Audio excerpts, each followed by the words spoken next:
Yalimdad, and a warm welcome to all who are here today to be with us on this wonderful journey of togetherness. I'm Samira Hudda, representing the Women's Activity Portfolio for the National Council for Mozambique. We are here today in synergy with the National Conciliation and Arbitration Board for Mozambique. Our speaker for today is Alwais Alija Altafmukhi, who is an honorary Alwais, motivational speaker, educator, and a life coach for more than 25 years in professional and voluntary capacities. Alwais completed his master's degree in Muslim cultures from the Institute for the Studies of Muslim Civilizations from AKU, London in 2019. He also possesses master's degree in marketing, international diploma in teaching and training, several professional development certificates in Wayazine, and teacher training from prestigious higher institutes of learning from around the world. He also specializes from the Institute of Ismaili Studies and Aga Khan University in teacher training. He has delivered more than 1,100 talks and over 2,000 interactive sessions for the past 25 years in multiple countries in North America, Europe, Asia, and Africa. He travels extensively every year and provides consultancy, training, advocacy in various community-based institutional initiatives. I would like to request the participants, if they have any questions regarding any topic, please during the session feel free to note down the questions in the question answer window there, and the Alwais at the end of the session will try to answer as many as he can. Without taking much time, let's embark on this journey. I request Alwais to begin the session. Yalimidan. Madad, thank you very much, and I'm really honored that मैं अपनी बहुत ही प्यारी जमात के साथ मुझे दोबारा बात करने का मौका मिला. Thank you very much, Women's Activity Portfolio of the National Council or NCAP Mozambique, Chairman Sahib. Thank you very much. It's a very interesting topic, और आई एम रियली ग्लैड कि बहुत सारे लोग इसको ज्वाइन किए, क्योंकि ये टॉपिक ही ऐसा है, रिश्ते, रिलेशनशिप्स. और जब रिश्तों की हम बात करते हैं तो it's a journey of together. साथ में जो हम जर्नी गुजारते हैं, हम साथ में रहते हैं, इसी को हम रिश्ते कहते हैं. तो आज ज़ाहिर है हम छोटे से टाइम में हम सारे रिश्तों की तो बात नहीं कर सकते, लेकिन बहुत ही इम्पोर्टेंट रिश्ता जो कपल का है, जो एक बहुत ही बुनियादी रिश्ता होता है खानदान का, उस पर हम बात करेंगे. तो आप देखें, ये आपको स्क्रीन पे नजर आ रहा है कितने अच्छे हाथ हैं, और हाथ में आप देखें कि एक पूरी फैमिली है. अब इसके अंदर आप गौर करो तो पूरी फैमिली इन हाथों के बीच में समाई हुई है. इसका तो एक मतलब ये है कि ये हाथ फैमिली को संभाल के रखते हैं. हमारी जिंदगी में खुदा ने जो हमको हाथ दिया है वो बड़ा साथ देते हैं. और ये जो हाथ है, आप देखो, इसी हाथ से ताली बजती है और इसी हाथ से किसी को मार पड़ती है. तो ये इंसान को खुदा ने ये ताकत दी है कि हाथों का बहुत ही अच्छी तरीके से वो इस्तेमाल करे. आप देखो यहाँ पर भी हाथ इस्तेमाल हो रहे हैं. ये कुम्हार है, पॉटरी में इन्वॉल्व है. पॉटर चक्कर के ऊपर मिट्टी रखता है, और जब वो मिट्टी गोल गोल घूमने लगती है, अपने हाथों के अपने स्किल का इस्तेमाल करते हुए उसको मैनेज कर रहा है. तो देखो अपने हाथों से किस तरह वो एक खूबसूरत बर्तन बना रहा है. और आप देखो उसमें दो चीजें आप नोट करो कि जब उसने ये कुम्हार ने बर्तन बनाना शुरू किया स्टार्टिंग से, तो ऐसा नहीं कि सिर्फ शुरू में जैसे ही उसका रिश्ता इस बर्तन से जुड़ना शुरू हुआ सिर्फ उसी वक्त वो ध्यान दे रहा है, बल्कि हर वक्त जब तक कि ये पूरा प्याला ना बन जाए, जब तक कि इसका रिश्ता कायम है, तब तक वो पूरा ध्यान दे रहा है।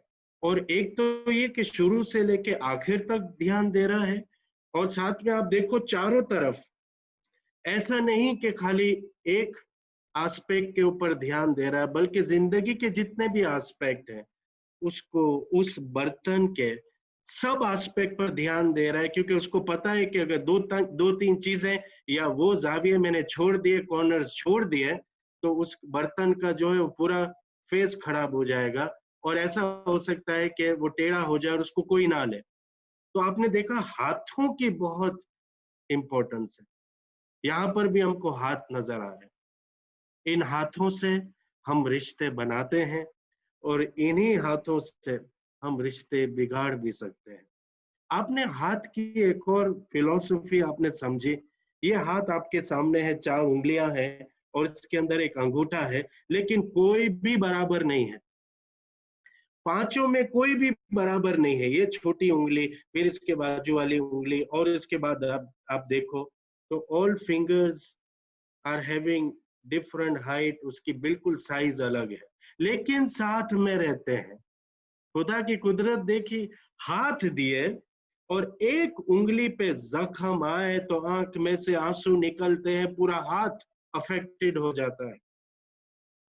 और यही जो भी हम काम करने जाते हैं, पूरी उंगलियां, पूरा हाथ उसमें हमको साथ देता है।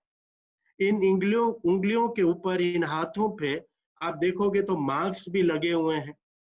वो स्ट्रेंथ भी हो सकता है, वो इंसान की लाइफ में वीकनेस भी हो सकता है। तो जब रिश्ते होते हैं, खुदा ने किसी को परफेक्ट नहीं बनाया है। हमारे ऊपर भी मार्क्स हैं, हमारे अंदर भी कोताहियां हैं, वीकनेसेस है, और साथ में हमारे अंदर स्ट्रेंथ भी है। लेकिन फैमिली पूरी साथ में रहती है। चाहे हमारा स्किल्स अलग हो, स्किल सेट अलग हो, नॉलेज अलग हो, हमारी पसंद नापसंद अलग हो, वो ये भी हो सकता है कि हमारा इंटरेस्ट अलग हो, ये भी हो सकता है कि हमारी कैपेसिटी अलग हो, लेकिन हाथ साथ में रहता है। इसी को हम पंजा कहते हैं। और ये पांचों मिल जाए तो उसमें कितनी ताकत आ जाती है। तो आप देखें, हर तरफ आपको हाथ नजर आ रहे हैं। ये हाथ ही रिश्ते बनाते हैं, और ये हाथ, देखो रसूल सल्लल्लाहु अलैहि वसल्लम ने, ये हदीस आपने सुनी होगी कि रसूलुल्लाह फरमाते हैं, the hand which gives is better than which takes, and start giving first to your dependents.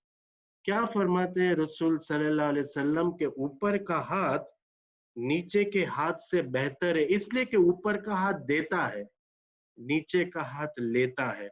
और फिर क्या फरमाया कि सबसे पहले किसको दो? अपने डिपेंड, अपनी फैमिली को दो। अच्छा, ऊपर का जो हाथ है, ये जो जब हदीस समझते हैं, नो डाउट कि इसमें चैरिटी का कॉन्सेप्ट है, मदद का कॉन्सेप्ट है, लेकिन इसके और अंदर हम जाएं तो समझ में आता है कि ऊपर वाला हाथ वही नहीं होता कि जो सिर्फ दूसरों की पैसे की मदद करता है। ऊपर वाला हाथ माफी भी देता है।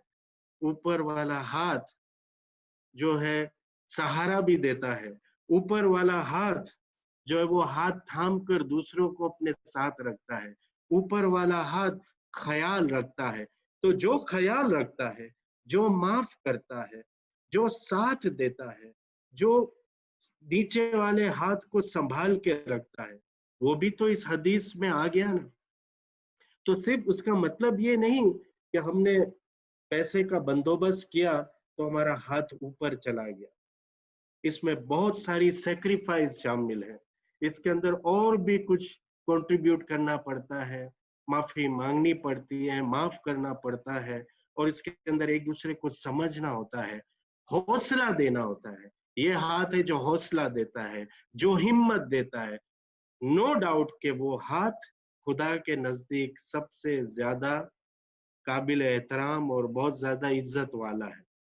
तो आपने देखा, हम हाथों की बात कर रहे हैं, हमारे हाथ में फैमिली है, और हम अपनी फैमिली को बनाते हैं और उसको संवारते हैं या बिगाड़ते हैं। आप देखो, एक तरफ you will be very surprise कि आजकल की जो दुनिया है, दो किस्म के हमको सिनेरियो मिलते हैं। एक तो हम देखें आज यूएसए के अंदर, मतलब इतनी डाइवर्स का आप जो रेट लें, तो हर 13 सेकंड के बाद एक डिवोर्स हो रही है। 2.4 मिलियन डिवोर्स पर ईयर। और आपको पता है कि एक एवरेज मैरिज की जो जिंदगी है वो 8 साल वहां हो गई है। ऐसा क्यों है? ये तो इतना मुकद्दस रिश्ता है, ये इतना प्यारा रिश्ता है।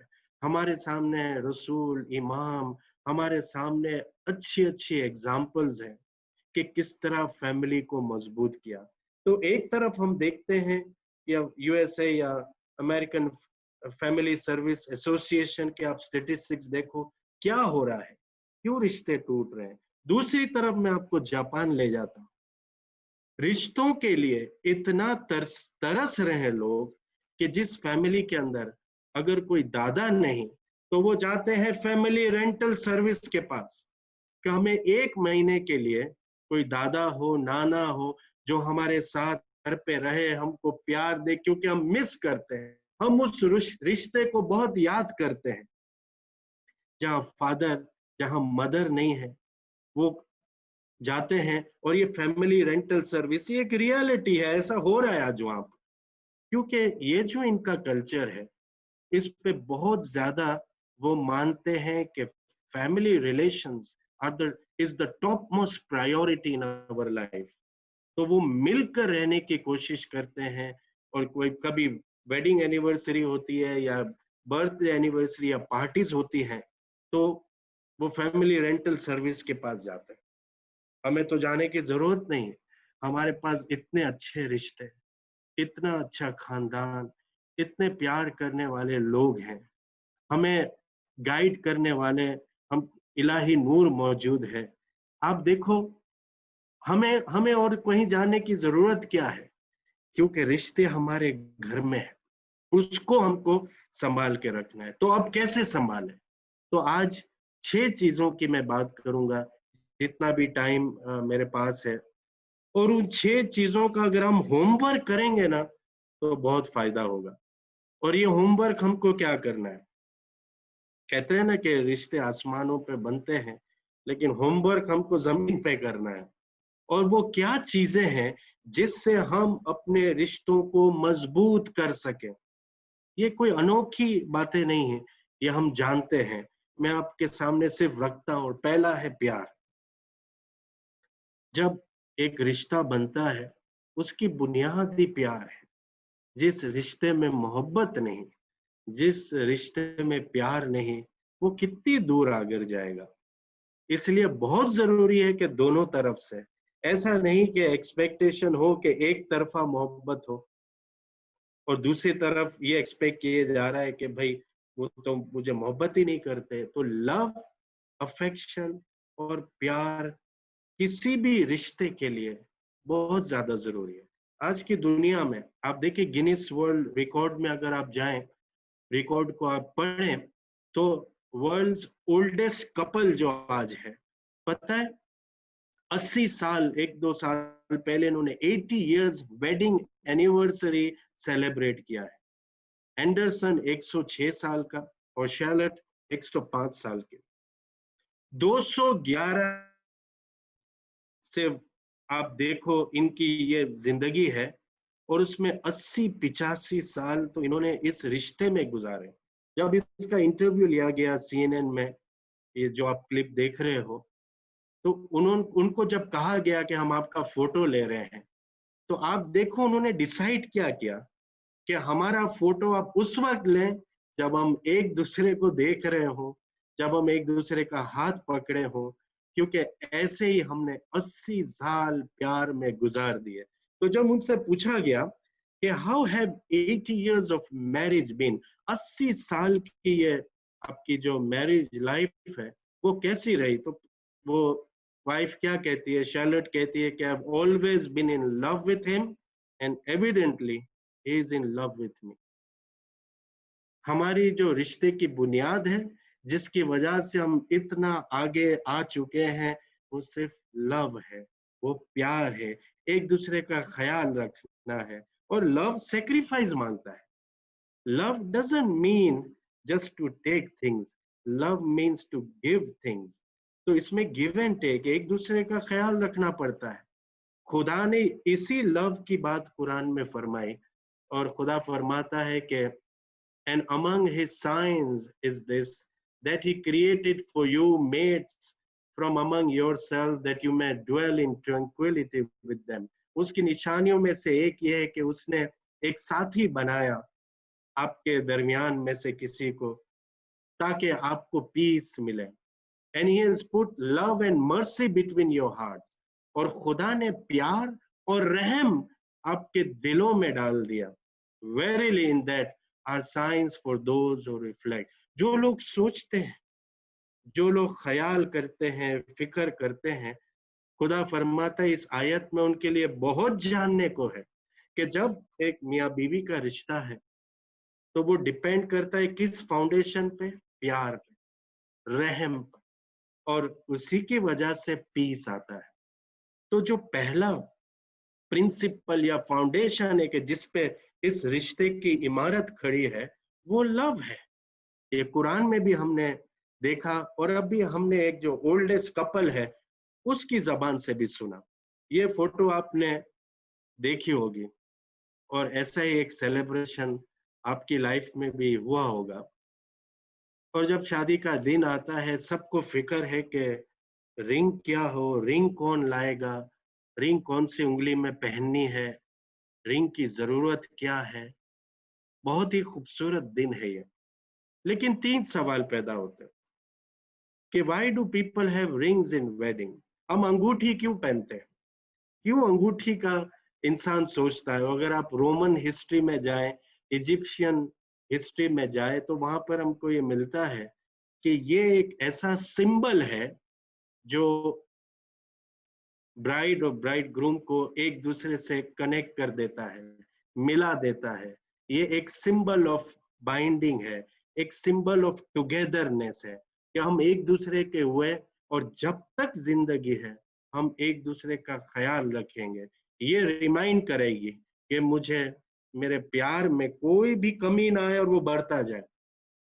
तो दूसरा सवाल ये है कि आप देखोगे कि हाथों की चौथी उंगली में ज्यादातर लेफ्ट हैंड में ब्राइड को पहनाया जाता है, और ये रोमन्स और इजिप्शियन उस जमाने में उनका ये ख्याल था कि इस उंगली का डायरेक्ट दिल के साथ ताल्लुक है। उसके बाद तो साइंस ने और भी बहुत कुछ प्रूव किया, लेकिन जब सोचा गया था कि इस उंगली में क्यों पहना जाए, तो उन्होंने ये फाइंड आउट किया कि उस उंगली में पहना हो जिसका ताल्लुक दिल के साथ स्ट्रेट है। तो आपने देखा कि अंगूठी पहनी, कहाँ पहननी है, उसका ताल्लुक भी दिल के साथ है। और फिर पूछा गया कि ये राउंड क्यों है, क्यों रिंग पहनाई जाती है? इसलिए उसका कोई एंड नहीं, वो जहां से शुरू होता है पता ही कहाँ खत्म हो रहा है। ये एक ना टूटने वाला रिश्ता है, ये ना टूटने वाला प्यार है। तो जो इफेक्टिव रिलेशनशिप्स है, लॉन्ग लास्टिंग रिलेशनशिप है, उसके लिए सबसे ज्यादा जरूरी है कि उसमें प्यार और लव पे कोई समझौता ना हो, क्योंकि अगर समझौता हुआ तो फिर तकलीफ होती है। देखो, love is like two people pulling a rubber band. दोनों कितने प्यार से कोई गेम खेल रहे हैं या एंजॉय कर रहे हैं, और देखो एक ने छोड़ दिया तो दूसरे को तकलीफ होती है। तो एक तरफा तो नहीं है। हस्बैंड के ऊपर जिम्मेदारियां हैं, वाइफ के ऊपर जिम्मेदारियां हैं। वाइफ अपने हस्बैंड का ख्याल रखते हैं, हस्बैंड अपने वाइफ का, कि किसी तरीके से जाने अनजाने में कोई तकलीफ ना पहुंचे।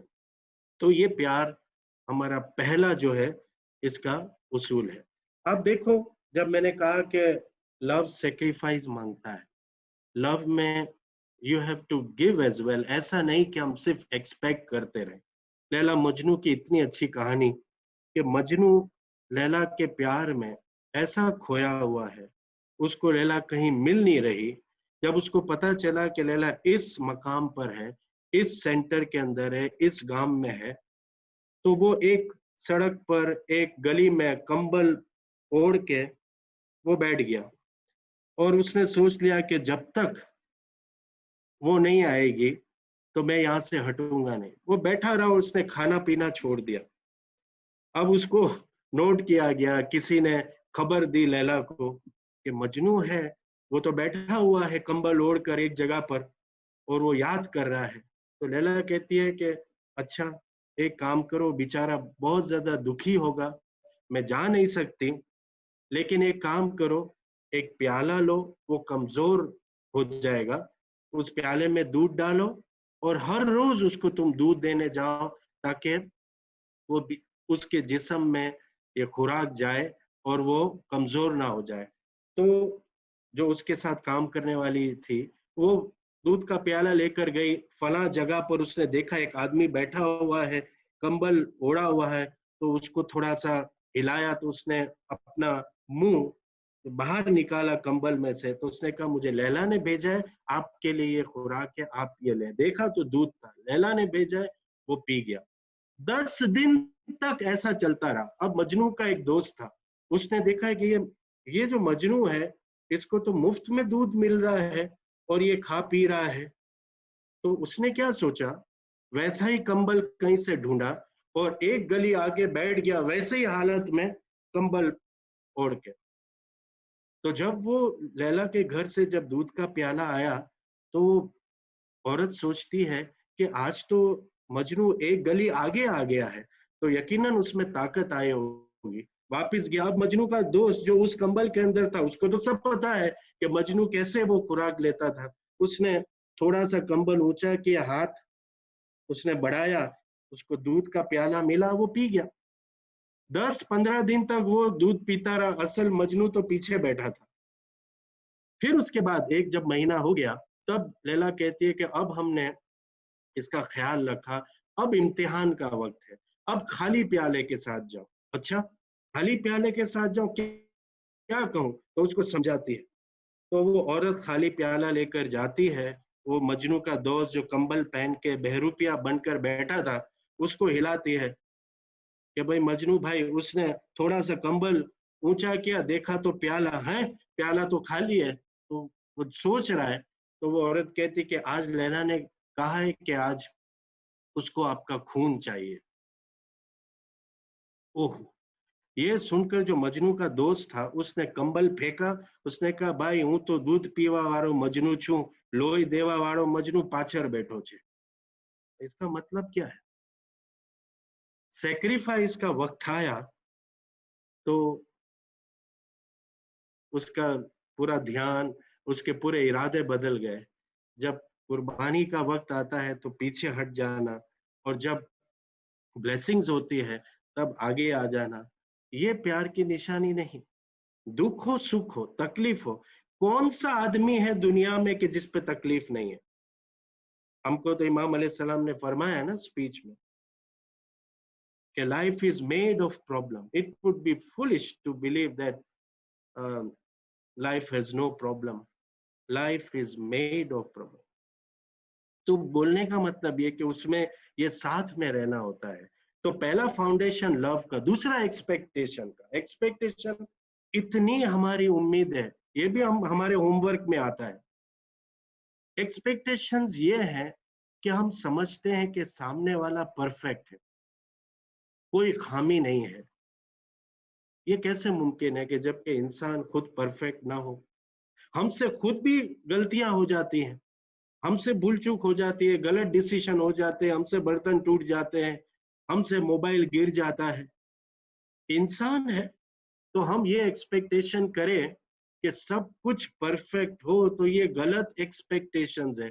रियलिस्टिक एक्सपेक्टेशंस एक दूसरे से होनी चाहिए। और आप देखो, जब रियलिस्टिक एक्सपेक्टेशंस नहीं होती, तो लाइन बन जाती है कंप्लेन्स की, शुक्र कोई नहीं करता। जो है सारे ही कंप्लेन कर रहे हैं, कोई ये नहीं सोचता कि मेरा कितना ख्याल रखा जा रहा है। कोई इंसान तकलीफ में रहकर भी मेरा ख्याल रख रहा है, और आप उधर देखो कंप्लेन पे कंप्लेन। और अगर दोनों तरफ से कंप्लेन हो तो होगा क्या? तो हमको ये समझना है कि इन हमारी एक्सपेक्टेशंस तो हो कि दो आदमी, और हर आदमी डिफरेंट होता है। दुनिया में कोई ऐसा आदमी है जो आपको दो आदमी बिल्कुल एक ही शक्ल के मिले, बिल्कुल 100%। हर इंसान डिफरेंट होता है, किसी में कुछ खूबियां हैं, कुछ खामियां हैं, और जब ये रिश्ते में इंसान जाता है तो उसकी खूबियां भी कबूल करता है, उसकी खामियां भी कबूल करता है। कितना अच्छा मोर है ना ये। मोर की बड़ी बहुत ज्यादा उसकी तारीफ की जाती है। आप देखो इसके खूबसूरत पर, और जब मोर नाचता है तो लोग तालियां बजाते हैं, लोग वाह वाह करते हैं कि खुदा की आप कुदरत तो देखो, कितना खूबसूरत ये मोर। लेकिन कभी किसी ने उसके पाँव देखे हैं? उसके पाँव, कहते हैं कि बहुत सारे बर्ड्स के अंदर सबसे ज्यादा अगली और बुरे दिखने वाले उसको पैर मिले हैं। A peacock has a dark and ugly looking pair of feet. अब मुझे ये बताओ कि हम पाँव को क्यों देखें, हम खामियों को क्यों देखें? खुदा ने उसको भेजा और उसके इतने खूबसूरत पर हैं, वो हमारे दिल को लुभाता है। ये मोर, मोर की खूबी यही है। तो हर इंसान के पास कुछ खामियां और बहुत सारी खूबियां हैं, लेकिन एक सफ़े पर ब्लैक डॉट पर ही नजर पड़े तो वो पूरा सफेद पेज तो हमारे लिए जाय हो गया। तो ये सही नहीं है। और अगर हम अपने आप पर नजर करें, क्या हम खुद अपने एक्सपेक्टेशंस पे पूरे कभी उतरे? जो मैंने सोचा है क्या हमेशा मैंने पाया है? कभी कभी हम उसमें पीछे रह जाते हैं क्योंकि हम परफेक्ट नहीं। तो जो हमारी खूबियां हैं उसको तो हम रिकॉग्नाइज करें, उसको तो अप्रिशिएट करें। हम क्यों मोर के पांव देखें, हम मोर के पर देखकर आगे जाएं। आप देखो कितनी खूबसूरत ये पीस है। अगर आप ये देखोगे तो ये जो भी वाज है या प्याला है, उसके अंदर डिजाइन कितनी अच्छी है ना। आपको मैं बताऊं कि ये डिजाइन नहीं, जापानीज आर्ट है। और इस जापानीज आर्ट को अगर आप देखो, जापान के अंदर ऐसे आर्ट से बर्तन को रिपेयर किया जाता है कि broken objects are often repaired with gold. कभी कभी गोल्ड पाउडर से उसके जो जख्म भरे जाते हैं। बर्तन थोड़ा सा टूट गया तो उसको फेंकते नहीं। The flaw is seen as a unique piece of the objects history. उस ऐब को, उस छोटी सी खामी को इस तरह पूरा किया जाता है कि पूरा खूबसूरत लगता है। कौन इसको देखकर कहेगा कि ये टूटा हुआ बर्तन है? लोग कहेंगे कितना खूबसूरत। और जहां से टूटा है उसको रिपेयर भी किया तो गोल्ड पाउडर से, तो उसकी ब्यूटी ब्यूटी में और इजाफा हो जाता है। आप पढ़े, कभी गूगल में जाएं और देखें जापान का ये आर्ट, तो कितना खूबसूरत ये हमको मैसेज मिलता है कि देखिए रिश्ते बर्तन की तरह नहीं होते कि थोड़ा टूट गया तो उठा के हमने बाहर फेंक दिया। रिश्तों में प्यार है, रियलिस्टिक एक्सपेक्टेशंस है, एक दूसरे का साथ देना है। जिस तरह हमारी माँ, हमारे बाप ने अपनी पूरी जिंदगी हमारे लिए कुर्बान की, हमारी खूबियों को एक्सेप्ट किया, उस पर नाज किया, और हमारी खामियों को भी अप्रिशिएट किया, और उसकी भलाई के लिए हमको गाइड करते रहे। कभी हमको ऐसा ट्रीट नहीं किया, क्योंकि खुदा की तरफ से है ना। तो एक्सपेक्टेशन होनी चाहिए। कभी हम कहते हैं कि हाँ हमको खुदा ने खूबसूरत बच्चा दिया, लेकिन लड़का होता तो कितना अच्छा होता, या लड़की होती तो कितना अच्छा होता। दोनों खुदा की नजर में बराबर है। आज की दुनिया में आप देखो, हम उस पीरियड ऑफ जहलिया में नहीं है, रसूल सल्लल्लाहु अलैहि वसल्लम के टाइम पे नहीं है कि जब बच्चे की जो बेबी होती थी, अगर कोई फीमेल बॉर्न है तो उसको दफना दिया जाता था। हम वो नहीं है। खुदा ने कुरान में फरमाया, खुदा फरमाता है, to Allah belongs the dominion of the heavens and the earth. सब कुछ जो जमीन और आसमानों में है खुदा का है। He creates what he wills, जो चाहता है बनाता है। ही bestows children, वो बच्चे देता है, औलाद देता है, कभी मेल और कभी फीमेल, उसकी अपनी मर्जी की वजह से, according to his will and plan. और he bestows both males and females, और कभी कभी दोनों देता है और कभी कभी नहीं देता। क्यों? आखिरी लाइन पढ़े, for he is full of knowledge and power. हम नहीं समझते। खुदा सूरह बकरा में फरमाता है ना कि it is possible that you dislike a thing which is good for you, and it is possible that you like a thing which is bad for you. You don't know, only Allah knows. जो मुझे मिला है खुदा की तरफ से, वो अमानत है, उसका ख्याल रखूं। प्यारी बच्ची है, प्यारा बच्चा है, उसका ख्याल रखें, खुदा की तरफ से है। तो खुदा की मर्जी में हमें सबमिट करना चाहिए। हमें किसी को कसूरवार ठहराने का हक नहीं, खुदा की मर्जी है। तो एक्सपेक्टेशंस देखो कितने खूबसूरत ये पैरेट्स हैं, पर्पल, ब्लू, ग्रीन, येलो, कितने खूबसूरत है ना, ऑरेंज। और ये एक दूसरे की बुराइयां नहीं कर रहे, कितनी खुशी के साथ रहते, कोई एक्सपेक्टेशन नहीं है। Nobody is trying to prove here anything. क्या वो कुछ प्रूव करना चाह रहे हैं? नहीं, खुशी से रह रहे। और अलग अलग कलर के हैं तो ज्यादा अच्छे लगते हैं ना, क्योंकि हर पैरेट डिफरेंट है। और जब उस पैरेट की जगह पे इंसान आ जाए ना, आई एम, तो वो प्रूव नहीं करता, वो इम्प्रूव करता है। We are not there to prove anything, we are there to improve because we are not perfect. तो खुदा की कायनात हमको सिखाती है कि अब ख्याल रखें। इंसान जो है, इंसान का जो वर्ड उनसे निकला है उसका मतलब प्यार है, एक दूसरे से प्यार करें। और हम डिफरेंट है तो इसमें ज्यादा खूबसूरती है कि जैसा कि एक गुलदस्ता होता है फ्लावर्स का, अलग अलग कलर के फ्लावर्स है तो कितना खूबसूरत लगता है। दो चीजें हमने डिस्कस की रिलेशनशिप के लिए, बहुत जरूरी है, बहुत जरूरी है कि हमारा प्यार सच्चा और अटूट हो, और दूसरा एक्सपेक्टेशंस रियलिस्टिक हो। हम परफेक्ट नहीं, कोई परफेक्ट नहीं। तीसरा टॉलरेंस, ओहो ये तो बहुत ज्यादा जरूरी है। टॉलरेंस बहुत ज्यादा जरूरी है, बर्दाश्त। इतना जल्दी हमको गुस्सा आ जाता है, हम कभी कभी एक दूसरे को इस तरह डांटते हैं। वो प्यार, वो एक्सपेक्टेशंस जो एक वक्त पे था, वो कहाँ चला गया? बंदा या बंदी तो वही है। तो इस पर भी हमको होमवर्क करना है कि बर्दाश्त की ताकत हो, गुस्से को जितना पीछे रखें, टॉलरेंस को हम आगे लेकर आए। आप देखो, टॉलरेंस हम किसे कहेंगे कि willingness to accept behaviour and belief that are different from your own, although you might not agree with और अप्रूव ऑफ देम। गलती हुई है, हम ये कहते हैं कि नहीं भाई, खाली मैं तुम्हारी बात नहीं सुनूंगा या सुनूंगी, सही बात नहीं है। तो इनटॉलरेंस एटीट्यूड से हमको टॉलरेंस में जाना है, उससे इंक्लूजन होता है, उससे सब मिलकर रहते हैं। हमको तो अपनी इबादत गाहों में सिखाया जाता है कि हम हाथ मिलाएं, हम एक दूसरे के भाई बहन हैं, हम एक साथ हैं। और जो हाथ शुरू में दिखाया वो जो प्यार को रोकने के लिए नहीं, ट्रस्ट को रोकने के लिए नहीं, वो गुस्से को रोकने के लिए है। और ये जरूरी है। आप देखो, बड़ी से बड़ी गाड़ी हो, खूबसूरत से खूबसूरत गाड़ी हो, जितनी भी ज्यादा महंगी हो, जब स्पीड ब्रेकर आता है तो आहिस्ता करनी पड़ती है स्पीड। हमको आहिस्ता होना पड़ता है क्योंकि स्पीड ब्रेकर देख रहा हूं। और अगर मैं ये सोचूं कि नहीं मुझे तो गाड़ी भगानी है, नुकसान स्पीड ब्रेकर को नहीं होगा, गाड़ी को होगा।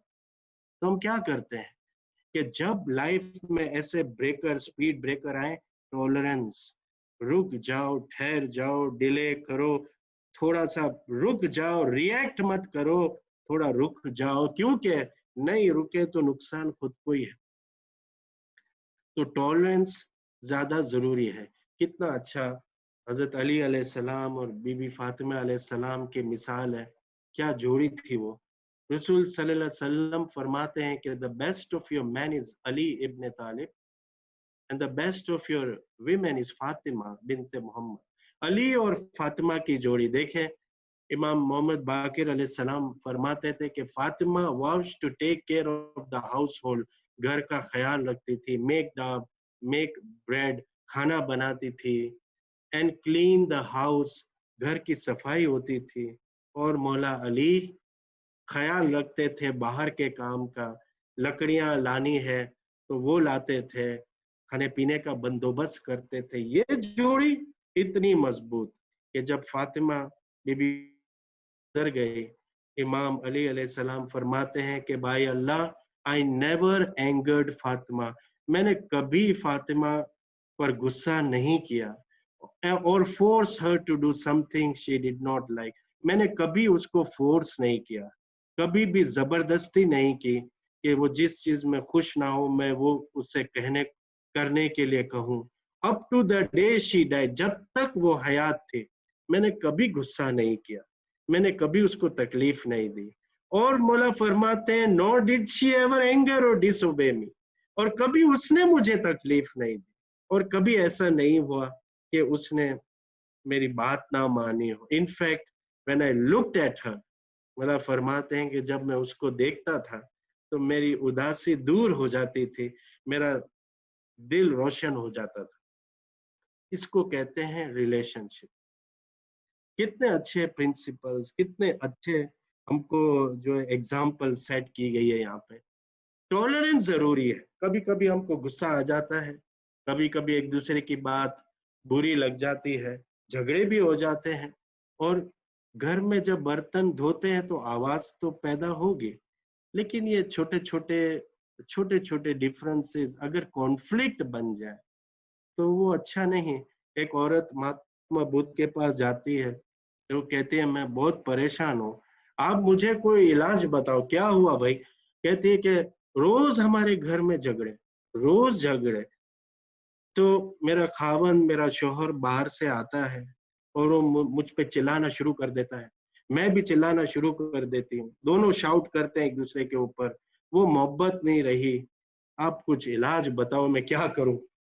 तो कहती है अच्छा एक काम करो, मैं एक छोटी सी चीज दे रहा हूँ, घर पे लेकर जाओ, अपने कबर्ड के अंदर उसको छुपा के रखो, छोटी सी चीज है, और जब तुम्हारे शौहर बाहर आए, बाहर से घर पर आए, दरवाजा खोलने से पहले इसको मुंह में दवाई रख देना, फिर देखो तुम चमत्कार।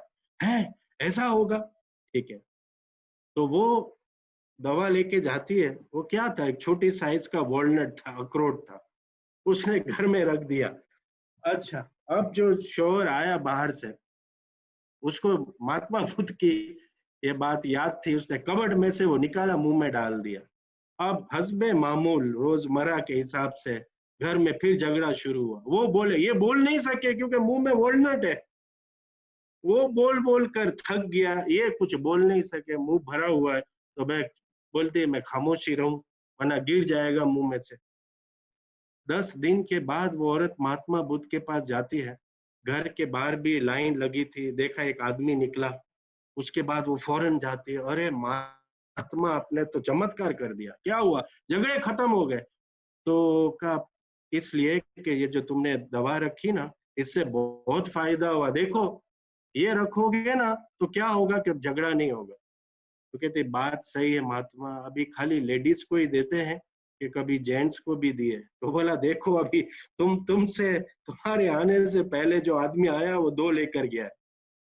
कहने का मकसद क्या है कि टॉलरेंस, जब आग लगती है तो उसको बुझाने के लिए आग की जरूरत नहीं होती है। सोक्रेटिस कितना बड़ा आदमी, फिलोसोफर, सुकरात कहता है, एक दफा क्लास ले रहा था, बच्चे बैठे हुए थे, तो क्लास लेते लेते इतने में उसकी बीवी आई और उसके सर पे बाल्टी, पानी से भरी हुई बाल्टी उसके मुंह पर डाल दी, पूरा वो पानी वाला हो गया। हाँ, सारे स्टूडेंट्स देख रहे हैं, तो वो समझ गया कि सब क्या है, ये तो मेरे पे जुल्म हो रहा है। कहता फिक्र नहीं करो, ये मेरी उस्ताद है, मुझे सब्र सिखा रही है। सुकरात। सो टॉलरेंस जरूरी है, टाइम गुजर रहा है। चौथा, होमवर्क जो हमको करना है, ट्रस्ट। अरे ट्रस्ट ही ना हो एक दूसरे पर, मियाँ बीवी जो है वो खुली किताब होते हैं एक दूसरे के सामने, ट्रस्ट ना हो तो ये रिश्ता रस्ट हो जाता है। ट्रस्ट बहुत जरूरी है, एक दूसरे पर भरोसा, और भरोसा जो है वो अर्नड किया जाता है, पैदा किया जाता है, बनाया जाता है। आप देखो, एक छोटा सा मैं आपसे क्वेश्चन करूं, 2 men were on a ship, 2 आदमी शिप पर थे, they were both facing opposite direction, one facing east and the other facing west, but they were both seeing each other. How is this possible? और वहां का आईना भी नहीं था। अब देखो, एक ईस्ट में ऐसे देख रहा है, उसका पार्टनर ऐसा वेस्ट में उस दूसरी तरफ देख रहा है। अब आप देखो, शीशे नहीं है तो एक दूसरे को कैसे देख रहे थे? इसका जवाब ये है कि दोनों ऑपोजिट डायरेक्शन में देख रहे थे खुद के, लेकिन आमने सामने ही देख रहे थे ना। मैं यूं देखूं तो वो है, वो यूं देखे तो मैं हूं, दोनों ऑपोजिट डायरेक्शन में देख रहे हैं लेकिन एक दूसरे को देख पा रहे हैं। ट्रस्ट यही है, हम ईस्ट में हो वेस्ट में हो, ट्रस्ट इज इम्पोर्टेंट। एक दूसरे की तरफ हम उम्मीद रखते हैं। ये रिश्ता बड़े प्यार से, बड़ी एक्सपेक्टेशन से, रियलिस्टिक एक्सपेक्टेशन से बना है, टॉलरेंस से बना है। इसको हम वो ना कर दें इस चप्पल की तरह नहीं कि नोकिया को भी पता नहीं कि ऐसा कोई चप्पल है, किसी ने ऐसे स्लीपर बना लिए, उसमें नोकिया का लेबल लगा दिया, नोकिया वालों को पता नहीं है। अब जो ले रहे, अरे वाह क्या नोकिया का चप्पल है, नोकिया ने तो कभी बनाया नहीं। या फिर ये दूसरा फेक एग्जांपल है, कोई आदमी बाहर मैकडोनल्ड बेच रहा है। अब जो आदमी एम देख रहा है, अरे ये तो मारू अच्छे भाई, मैकडोनल्ड अच्छे, तो जाओ उसके पास मैकडोनल्ड, पता चला नाम मैकडोनल्ड का यूज कर रहा है, चीज कुछ और है, जैसे नोकिया में। तो जो चीज है वही सामने होना चाहिए। रिश्तों के लिए तो जरूरी है, ट्रस्ट बहुत ज्यादा जरूरी है। ऐसा ना हो कि कोई जो है वो बाथरूम के अंदर मुंह धो रहा है, वो कहती है डार्लिंग प्लीज हेयर ड्रायर दो, तो उसने सोचा यही टाइम है देने का। तो ये ऐसा नहीं होना चाहिए। रिश्ते में ट्रस्ट, रिश्ते में टॉलरेंस, रिश्ते में रियलिस्टिक एक्सपेक्टेशंस, और रिश्ते के अंदर जो है वो लव होना चाहिए। और एम्पैथी, एम्पैथी किसे कहेंगे? अपने आप को दूसरों की जगह पे रख कर सोचना कि मैं उसकी जगह पे होता तो शायद मैं भी यही करता, है ना, मैं भी यही करता। आप देखो, आपने ये लॉ देखा होगा, law of the garbage truck, an example of tolerance, compassion. Law of garbage truck क्या है? एक दिन मैं टैक्सी में गया, एयरपोर्ट की तरफ जा रहा था, हम लोग टैक्सी में बैठे हुए थे कि सडनली एक काली कार आई पार्किंग स्पेस में से सीधा हमारी गाड़ी के सामने। तो टैक्सी ड्राइवर जो है उसने अपनी ब्रेक दबाई बिल्कुल, और थोड़ा ही देर रह गई थी वरना एक्सीडेंट हो जाता। तो the driver of the car whipped his head around and started yelling at us. तो जो काली गाड़ी के अंदर जो ड्राइवर था वो चीखने लगा कि तुम देखते नहीं हो, ये है ये है। लेकिन मेरा टैक्सी ड्राइवर मुस्कुरा रहा था और उसने इस तरह से वेव किया, ऐसा नहीं कि उसको वो और गुस्सा दिला रहा है, बल्कि उसको कूल डाउन कर रहा है। तो टैक्सी में बैठा हुआ आदमी पूछता है कि भाई ये तुमने क्यों किया? तो कहता है this guy almost ruined your car and sent us to the hospital. तकरीबन हम हॉस्पिटल जाने वाले थे और तुम्हारी कार बर्बाद हो जाती, और वो गुस्सा हो रहा है तो तुम उसको हाथ हिला रहे हो। कहता है कि मैंने एक चीज सीखी है और वो है the law of the garbage truck. और वो क्या है? He explained that many people are like garbage trucks. They run around full of garbage. कचरा लेके वो घूमते हैं, full of frustration, वो गुस्से में है, उदास है, उनको प्रॉब्लम्स है, डिसअपॉइंटमेंट्स है। तो जब उनका गार्बेज बढ़ जाता है तो उनको कहीं डंप तो करना है ना कहीं तो उसको फेंकना है। तो डोंट टेक इट पर्सनल, मुस्कुराओ। बहुत मुश्किल है लेकिन वे विश देम वेल। जो बीमार है उसको क्या तकलीफ देना? Don't take their garbage and spread it to other people at work. इससे दुनिया खराब हो जाएगी। अच्छे बने हम। Life's too short to wake up in the morning with regrets. सुबह उठे हैं, अरे अबे मारो सूथा से। Love the peoples who treat you right and pray for the ones who don't. आप देखो, जब हम एम्पैथी की बात करते हैं, अपने आप को दूसरे की जगह पे रखना, दोनों सही हो सकते हैं ना। जो इस तरफ खड़ा है उसको 4 नजर आ रहा है, जो उस तरफ खड़ा है उसको 3 नजर आ रहा है। तो एम्पैथी का मतलब ये नहीं कि हम अपना पॉइंट प्रूव करें, हम सामने को अंडरस्टैंड तो करें कि वो जहां से देख रहा है वो भी तो सही हो सकता है, और मिल बांट कर मिलकर ये सोचे, अरे हाँ, इसका एक एस्पेक्ट 3 है, इसका दूसरा एस्पेक्ट 4 है। नहीं नहीं, जो मैं बोलता हूँ वही होगा, या जो मैं कहती हूँ वही होगा। अरे दूसरों को तो सुनो, सामने वाले का देखो, क्योंकि हम परफेक्ट नहीं। और एम्पैथी, किसी को कोई तकलीफ है, मैं उस तकलीफ में जाकर उसका पेन तो महसूस करूं। Empathy isn't about feeling sorry for another. खाली ये सॉरी फील करना नहीं होता, उसमें देखना होता है कि उसका सोचने का तरीका क्या है, वो भी तो सही हो सकते हैं। मैं कोई ऐसी कोई डिग्री तो खुदा से लेकर नहीं आया कि मेरे सारे फैसले सही हैं, जो मैं सोचता हूँ वही सही है। तो एम्पैथी जरूरी है। देखो अ,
एक चीज ये देखी कि आपने कहा कि ये बनाएगा, मैप को मैं तोड़ डालूं तो इसको थोड़ा टाइम लगेगा। उसने पीछे उसी मैप के पीछे एक शक्ल बनी हुई थी, तो उसने शक्ल पे कंसंट्रेट किया, और तो she thought about the others other way around.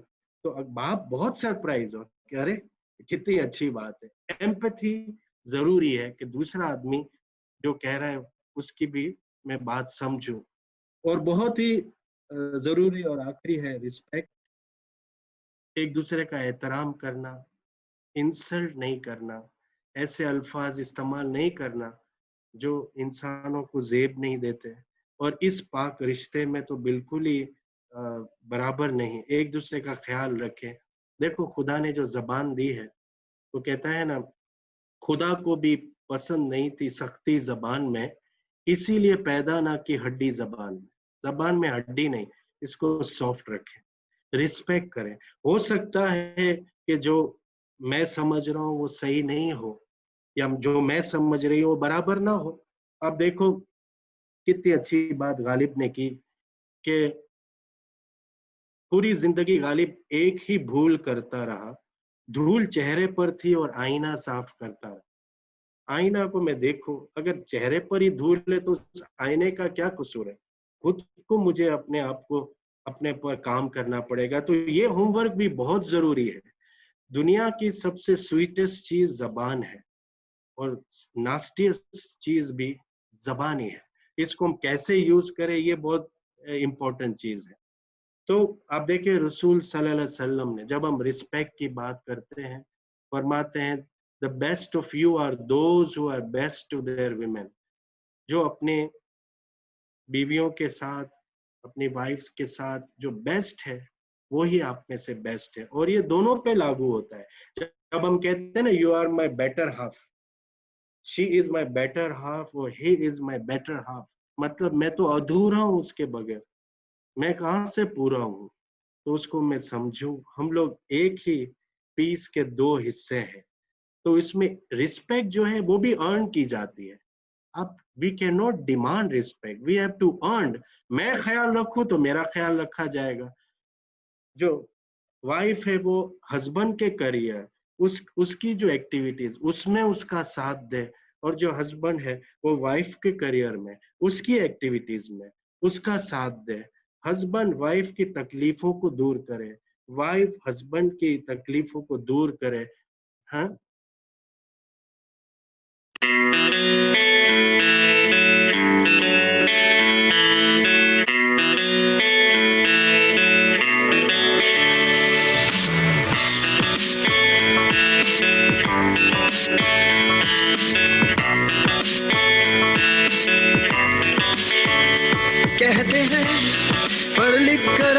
फिर क्या करोगी?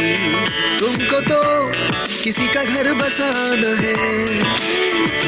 कहते हैं तुम हो अमानत दूसरे की, उनसे कहो अपनी भी जिद है, तोड़े हम सारे ये पिंजरे, छूले आसमां ये जहां हम जीत ले, बदले रास्ता हर धड़कन बोले, छूले आसमां ये जहां हम जीत ले, बदले रास्ता हर धड़कन बोले।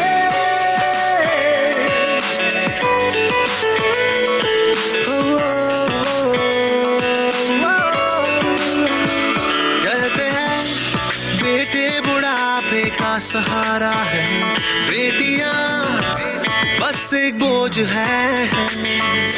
कहते हैं जो बुरा हुआ तेरा कसूर है, उनसे कहो अपनी भी जिद है, तोड़े हम सारे ये पिंजरे, छूले आसमां ये जहां हम जीत ले, बदले रास्ता हर धड़कन बोले, छूले आसमां ये जहां हम जीत ले, बदले रास्ता हर धड़कन बोले।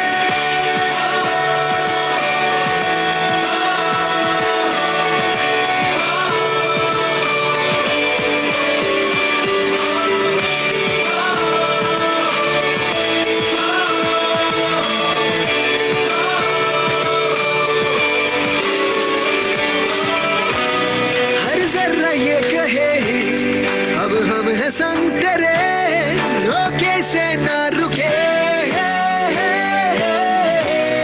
और कतरा चीख के दोहराए संग मेरे, अब रोगे ना रुके, छूले आसमां।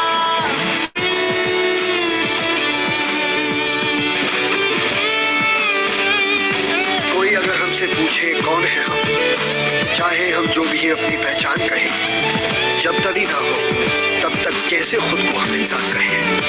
छूले आसमां ये जहां हम जीत ले, बदले रास्ता हर धड़कन बोले, छूले आसमां ये जहां हम जीत ले, बदले रास्ता हर धड़कन बोले, छूले।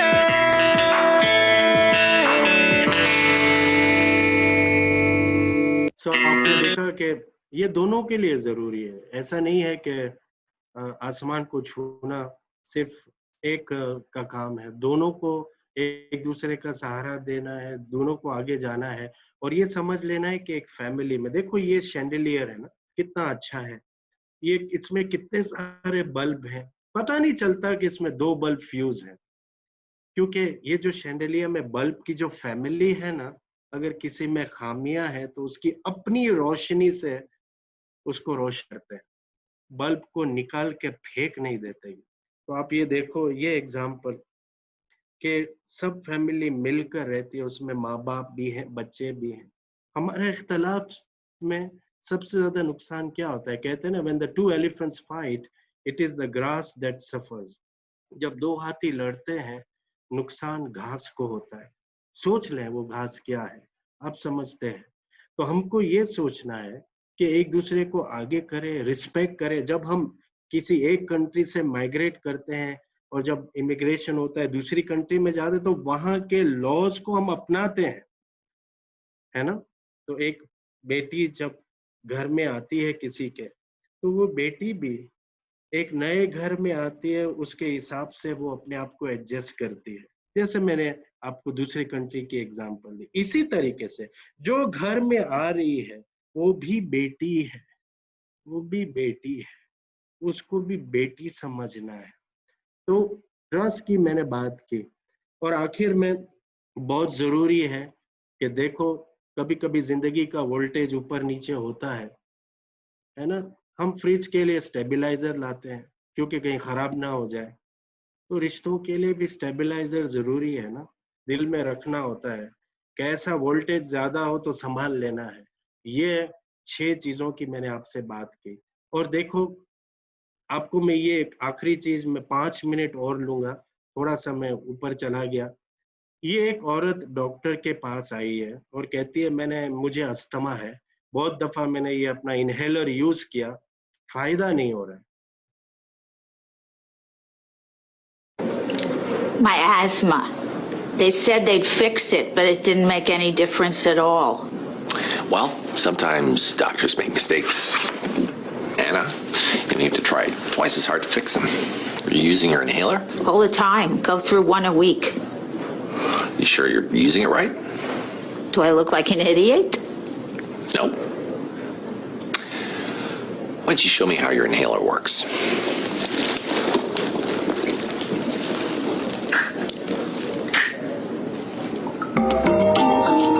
कहने का मकसद ये है कि कभी-कभी क्या होता है कि किस तरह से रिश्तों को संभालना हम भूल जाते हैं। इसकी मैं अब आगे आकर बात करूंगा। खुदा कुरान में फरमाता है कि they your wives are your garments and you are their garments. आपके जो वाइव्स हैं वो हस्बैंड के लिए गारमेंट है, और इसी तरीके से हस्बैंड वाइफ के लिए गारमेंट है, खुदा कुरान में फरमाता है। और चूज किया वर्ड गारमेंट। और जो कपड़ा है वो हमको वार्म रखता है, यही कपड़ा है कि जो हमको प्रोटेक्ट करता है, यही सिंबल ऑफ ब्यूटी है, लेकिन उसको पहनना पड़ता है, सिर्फ कबर्ड में नहीं रखना पड़ता, उसको साफ करना पड़ता है, उसकी एहतियात करनी पड़ती है। और कभी-कभी कुछ दाग लग जाए तो घर में कोशिश करते हैं कि वो धुल जाए, और अगर ऐसा दाग लग गया है कि नहीं धुल रहा तो फिर हम लॉन्ड्री वाले के पास जाते हैं, प्रोफेशनल के पास, ऐसे इंस्टीट्यूशन के पास जाते हैं कि जिस पर आप ट्रस्ट कर सकें, जिसके पास प्रोफेशनल एक्सपर्टीज है, ट्रेनिंग है, कि जिससे वो धब्बा दूर हो सकता है। लेकिन ये ट्रस्ट होना चाहिए ना कि मैं जाऊं। तो कभी-कभी ऐसा होता है कि सॉल्यूशन अपने पास हम समझते हैं कि हमें पता है। जैसे मैंने आपको वो वीडियो दिखाई इनहेलर की, है इनहेलर, लेकिन सही से यूज नहीं हो रहा है। तो वो डॉक्टर के पास गई, प्रोफेशनल के पास गई, तो डॉक्टर सोच में पड़ जाता है, फिर उसको सिखाता है कि भाई ऐसे करना चाहिए। तो ट्रस्ट बहुत जरूरी है। हमने इतनी सारी बात की, मैं इसको समेट लूं कि अच्छी रिलेशनशिप हमारे हाथ में है, हमारे हाथों में है। इसको प्यार से, रियलिस्टिक एक्सपेक्टेशंस के साथ, टॉलरेंस के साथ, ट्रस्ट के साथ, एम्पैथी के साथ और रिस्पेक्ट के साथ रखें तो ये लेटर बन जाता है। कभी हमने लेटर शादी से पहले भी लिखा होगा। अब हमको होमवर्क करना है, हमको ये लेटर लिखना है घर जाके। ये होमवर्क है किसके लिए? H for husband, W wife के लिए। हस्बैंड और वाइफ दोनों को ये होमवर्क करना चाहिए। हमें करना चाहिए कि ये लेटर मुझे लिखना है, और मैं टिक करूं जो मैं करता हूं, और उसको या तो उसको टिक करूं जो मैं नहीं करता, एंड देन आई टॉक। आजकल बहुत टिकटॉक की बात हो रही है। I have to tick those principles के जिसमें मैं पीछे हूं, and then I should talk to my spouse.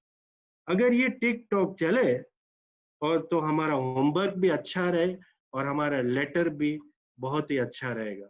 और इसका सबसे बड़ा फायदा ये होगा कि पूरी फैमिली में शांति और पीस होगा। मैंने आपका बहुत टाइम लिया। I would now request chairman NCAB, chairman साहब रियाज मर्चेंट के वो कुछ बात कहें, और हम यहीं पर हैं। उसके बाद भी मैं आपके साथ हूँगा कुछ मिनट के लिए क्वेश्चन आंसर्स के लिए। Thank you.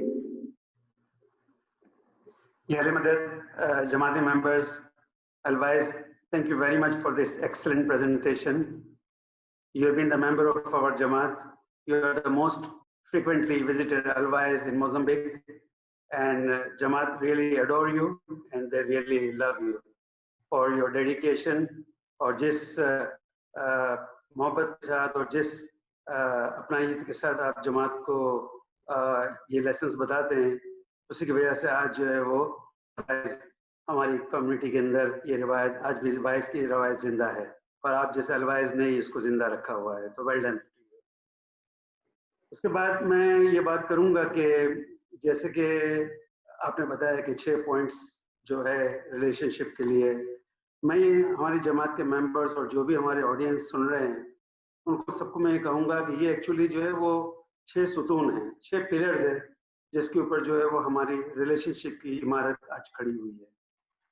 और आज जो है वो आपने जो अपने लेक्चर के अंदर अपने प्रेजेंटेशन में आपने बताया कि जब कभी कोई धब्बा लग जाता है तो हमको उसको लॉन्ड्री के लिए हमको कहीं जाना पड़ता है ताकि उसको क्लीन किया जा सके। तो मैं कहूँगा कि आज जो हमारा इदारा जो है नेशनल कंसिलिएशन आर्बिट्रेशन बोर्ड या कंसिलिएशन एंड आर्बिट्रेशन बोर्ड, उसकी मिसाल उस लॉन्ड्री तरह है कि जो उन धब्बों को रिलेशनशिप से निकालने के लिए उसकी मदद करते हैं। और ये सारे जो आपने सुतून बताए हैं और जो भी आपने ये पॉइंट्स हमें एक्सप्लेन किए हैं, इसकी बेसिस पे हम अपनी रिलेशनशिप को बहुत अच्छे से उसको हम मैनेज कर सकते हैं। लेकिन इसके बावजूद भी जिंदगी है, कभी कभार हालात हमको इस मंजदार पर लेकर आते हैं कि रिश्ते की डोर हमें अपने हाथ से छूटती दिखाई देती है और डोर हमें अपने सामने से टूटती दिखाई देती है। तो उस वक्त जो है फिर हमें जो है वो किसी का साथ और किसी की इंटरवेंशन की ज़रूरत होती है। और इसी के लिए मौलाना हाजिर इमाम ने जो है वो नेशनल ये कंसिलिएशन आर्बिट्रेशन बोर्ड की बुनियाद रखी है। और मेरी आज इस प्लेटफॉर्म पर हमारी जमात से बहुत ही आजिज़ाना रिक्वेस्ट है कि please approach us before it is too late. हमारे पास आप पहले आएँ, क्योंकि हमारे पास मैंने ये ऑब्जर्व किया है कि हमारे पास लोग उस वक्त आते हैं बिल्कुल बर्न डाउन स्टेज के अंदर आते हैं, जिसके बाद हमारे पास कहने के लिए कुछ नहीं होता और सुनने के लिए सब कुछ होता है और करने के लिए भी कुछ नहीं बचता है। तो ये बहुत ज़रूरी है कि जो डिस्प्यूट्स हों, चाहे वो मैट्रिमोनियल हों, हमारा जो इंस्टीट्यूशन है वो सिर्फ मैट्रिमोनियल ही नहीं, मैट्रिमोनियल डिस्प्यूट्स हो या फिर इसके अलावा जो है वो कमर्शियल डिस्प्यूट्स हो, फैमिली डिस्प्यूट्स हो और किसी किस्म के और जो है तनाज़ात हो जमात के अंदर, इनहेरिटेंस के कोई प्रॉब्लम्स हो, एम्प्लॉयर के कोई डिस्प्यूट्स हो, उसकी सॉल्यूशन के लिए अगर वो आपस में इसको सॉल्व नहीं कर सकते तो वो हमारे इदारे को रुजू करें। क्योंकि क्या होता है कि देखिए रिलेशनशिप के अंदर जैसे आपने बताया डिफरेंसेस तो होंगे, इट्स नॉट पॉसिबल कि दो आदमी जो है डिफरेंट आदमी जो है वो एक ही चीज सोचे, लेकिन जब उन डिफरेंसेस को मैनेज नहीं किया जाता है तो फिर वो कॉन्फ्लिक्ट्स बन जाते हैं और जब कॉन्फ्लिक्ट्स को सॉल्व नहीं किया जाता है तो फिर वो डिस्प्यूट्स बन जाते हैं और फिर वो डिस्प्यूट्स बन के फिर उससे जो स्ट्रेस होती है, एंजाइटी होती है, डिप्रेशन है, नेगेटिव एनर्जी है जो कि हमारी क्रिएटिविटी को किल करती है और जो है फिर हमारी जिंदगी के अंदर अंधेरे के अलावा कुछ बाकी बचता नहीं। तो मैं हमारी जमात से रिक्वेस्ट करूंगा कि वो इस इदारे को पूरा चांस दें। इमाम ने जो है वो इस इदारे को इसीलिए इसकी बुनियाद रखी है कि जो है वो इन चीज़ों को ये सॉल्व कर सके। इस इदारे को काम करते हुए आजकल फॉर्म नहीं हुआ है, ये 34 साल हो गए अलवाइज कि कंसिलिएशन आर्बिट्रेशन बोर्ड जो है वो दुनिया के 19 कंट्रीज के अंदर इस वक्त जो है फुल बोर्ड्स प्रेजेंट हैं और कई जगहों पर तो रीजनल और लोकल बोर्ड्स भी हमारे इस वक्त हैं जो है वो जमात की खिदमत कर रहे हैं। और आज जो है वो मैं अपनी जमात को यहाँ पे मैं ये शेयर करते हुए खुशी महसूस करता हूँ कि ये सारे इदारे मिलके कम से कम साल के बिटवीन 2000 to 3000 2000 से 3000 केसेस जो है वो साल के ये सॉल्व करते हैं। ओके, और इससे जमात की क्वालिटी ऑफ लाइफ के अंदर जो है वो इम्प्रूवमेंट आता है। और इसके अलावा जो है इन सारे जितने भी ये कंसिलिएशन आर्बिट्रेशन बोर्ड है इस सब की जो अपॉइंटमेंट हाजिर इमाम खुद करते हैं।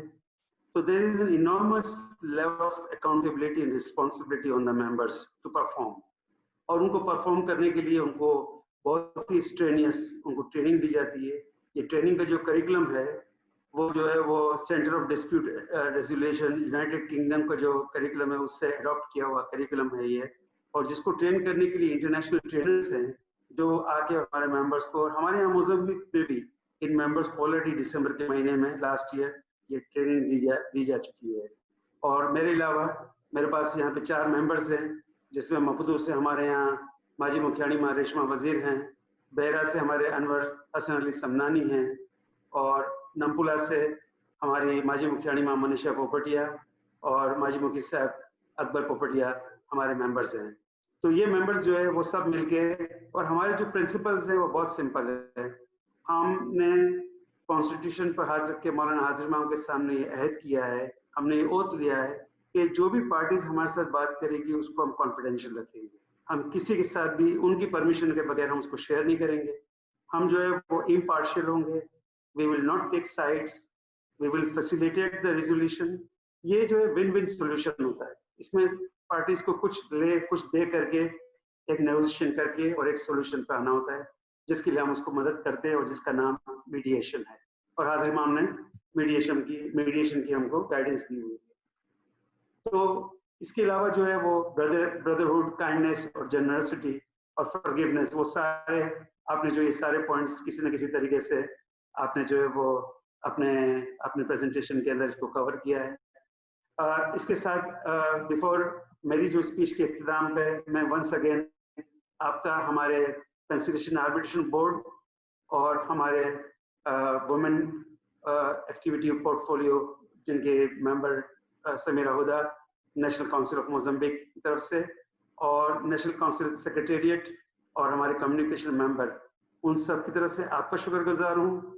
और हमारे इदारे की तरफ से मैं इन तमाम लोगों का भी शुक्रगुजार हूँ, जिन इदारों के जिसमें कम्युनिकेशन मेंबर जिन्होंने इस पर तक मेहनत की है, फिर हमारी नेशनल काउंसिल सेक्रेटेरिएट से हमको सपोर्ट मिला है, और इसके अलावा जो है वो हमारे वुमेन एक्टिविटी पोर्टफोलियो के जो मेंबर हैं national council for Mozambique Samira Huda, जिन्होंने मेरे साथ मिलकर इस प्रोग्राम को कामयाब करने में मेरा साथ दिया, उसका मैं शुक्रगुजार हूँ। अब जो है वो हम रिक्वेस्ट करेंगे कि हम एक सर्वे इस वक्त हम लोग जमात को देंगे, ताकि जमात अपने जो भी पॉइंट्स है उसके अंदर वो करें और जमात जो है वो इसके अंदर आंसर करें। It will take less than 1 minute. और अदरवाइज आप चैट बॉक्स में आप देखिए, अगर कोई क्वेश्चंस हो आपके लिए आप उनको रिव्यू कीजिए, और इसके बाद जो है फिर आप क्वेश्चन आंसर कीजिए, और उसके बाद फिर हम इसको हम इख्तिताम करेंगे इस प्रेजेंटेशन का। तो आपकी स्क्रीन के ऊपर आप क्वेश्चन देख रहे हैं, आपको सिर्फ टिक करना है, ठीक है, कि आपके कितने फैमिली मेंबर्स ने इसको अटेंड किया है, आपकी रेटिंग जो है कंटेंट के लिए, आपको कैसा लगा इसका कंटेंट, जितना आपको दिखाया न्यूट्रल था, आपको सिर्फ क्लिक करना और नीचे सबमिट का बटन दबाना है, जिसके बाद जो है दूसरे क्वेश्चंस आपके सामने पेश किए जाएंगे।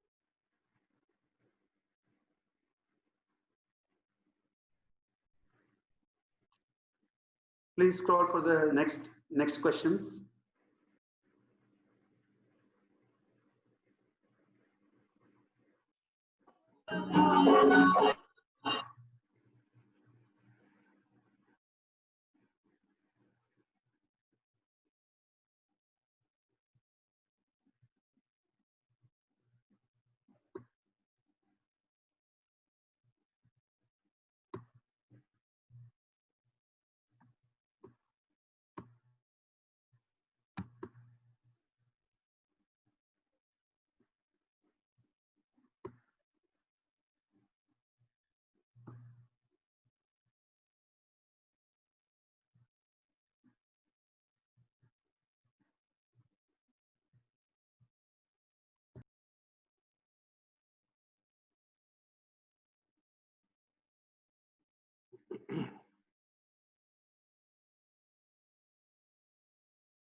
ओके, क्वेश्चन आंसर्स को हम स्टार्ट कर सकते हैं अदरवाइज।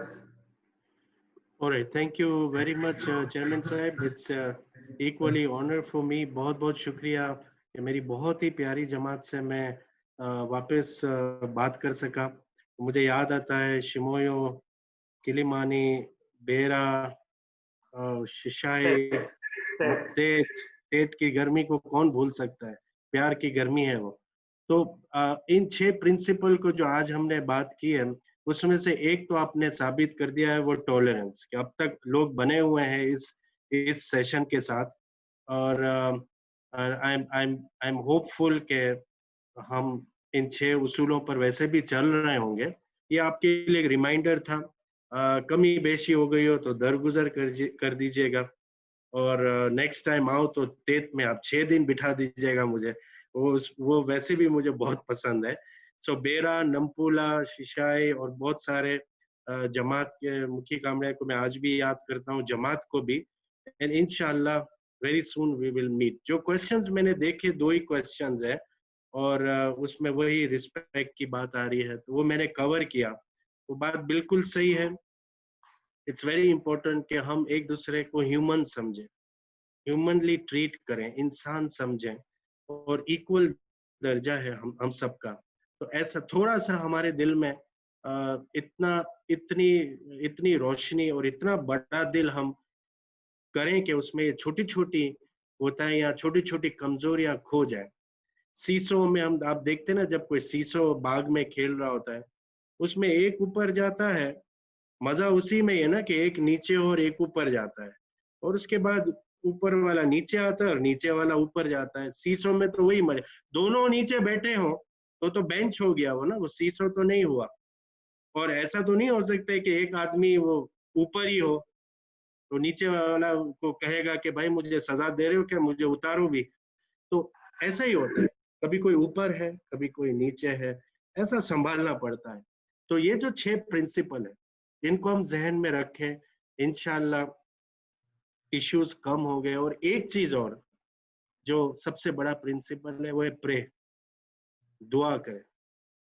मुश्किलें आसान होंगी, जरूर मौला से बात करें, जरूर खुदा के नामों को याद करें, और आप देखोगे कि हर मुश्किल के बाद एक आसानी है। हिम्मत हमें नहीं छोड़ना है, और अपना होमवर्क लेटर पे करना है।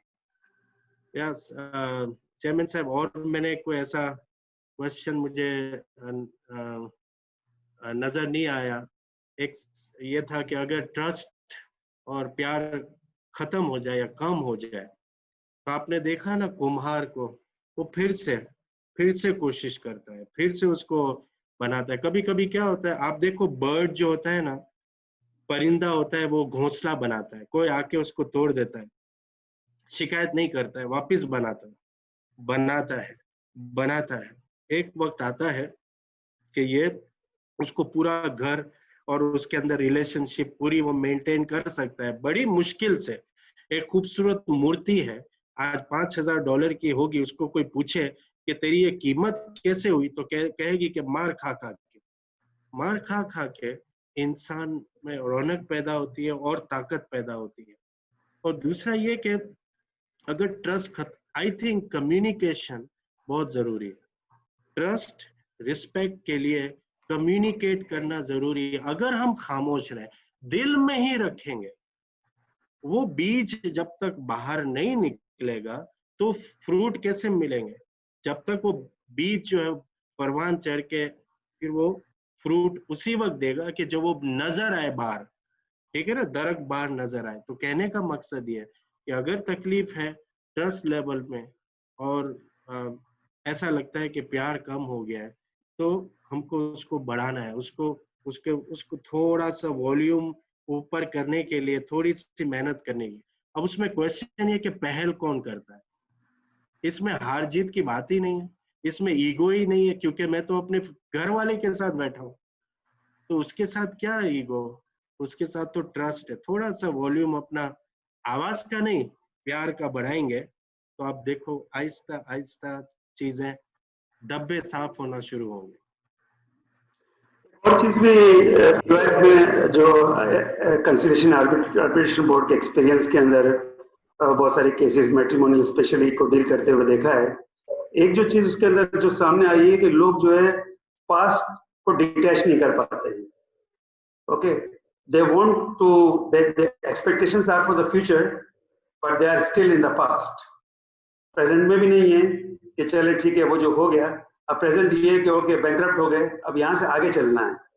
आगे चलते वक्त भी जो बैगेज है वो पास्ट का लेके चल रहे हैं। तो पास्ट की जो गठड़ी है वो लेके अगर चलेंगे तो फ्यूचर के ऊपर किस तरह से हम आगे बढ़ सकेंगे।